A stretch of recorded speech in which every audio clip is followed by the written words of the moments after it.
Krysta, you are a busy executive with the U.S. Dairy Export Council. You wear many other hats. You could be involved in a whole lot of things. Why are you so involved at this stage of your career with 4-H? That's a very, very good question. It's a valid question.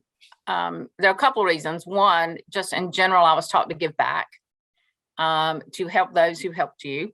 But so many adults, beyond just my parents and family, nurtured and cared for me when I was a young person.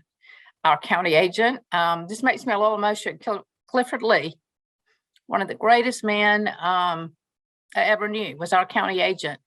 And sometimes he'd actually tell my parents to, walk away, let me deal with this. When I'd either get a temper or I'd get spoiled or I didn't win, he was an adult who had time for me. And maybe it was his job, but it was just so much more than that. I'm playing forward. I want to give back to an organization that helps shape me in so many different ways. I encourage women to take this industry seriously and to be involved. And 4-H definitely did that to me. It broke down barriers for me. Looking ahead as 4-H's new leader and national chair, what do you hope to accomplish in the coming years? It's an exciting time for 4-H. We have 6 million kids across the country involved in 4-H. About a third are from rural areas, a third from suburban, and third for urban. So we really have a cross section of the country's future, the world's future. But I want to make sure they're equipped to deal with the next crisis, that they have the skill set, they have the confidence, they have the character, they have those values to be able to deal with the next set of challenges. 4-H was a family affair for you with your sister and your parents. Can you tell us more about that? It was a lot of fun. We traveled across the state showing steers and horses together. It was something that brought us all together. And it was connected, to my livelihood, my parents' livelihood on the farm. So it's just, they had the wisdom. They knew about 4-H. They knew about the benefits of 4-H and really brought that into our home as just a way for us to be together without it being so forced. We were working together. We were helping each other. We were learning from each other. And I think that was kind of the beauty of 4-H for us. Could you tell us a little bit more about your later 4-H experience as a leader? First time I was away for a real long camp was a horse camp in Athens, Georgia. Took my horse with me.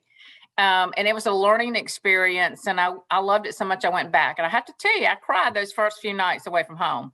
But then I realized that I was meeting kids from around the state. I was getting to kind of experience something. I was learning a lot. And also I could start to see kind of the leader that I wanted to be. And I didn't go to 4-H thinking I'm going to be a leader one day. I'm going to be this or that one day.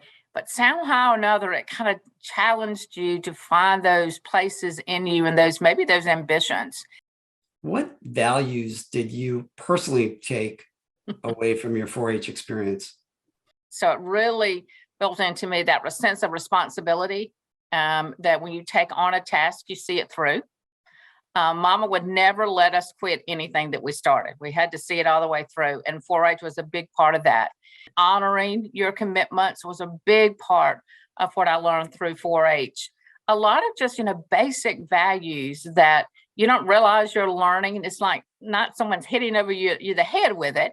It's like you wake up and you realize, I know this because I was in 4-H. It took me later in my life really to appreciate, I think, some of those lessons. And the other thing was being open-minded. 4-H got me out of my comfort zone, out of my little dusty dirt road, small town, comfort area with a lot of family. My family had deep, deep roots and still do in that little county. So I felt really safe and comfortable there. And 4-H made me explore as I went to camps. I went to competitions where everybody didn't look like me.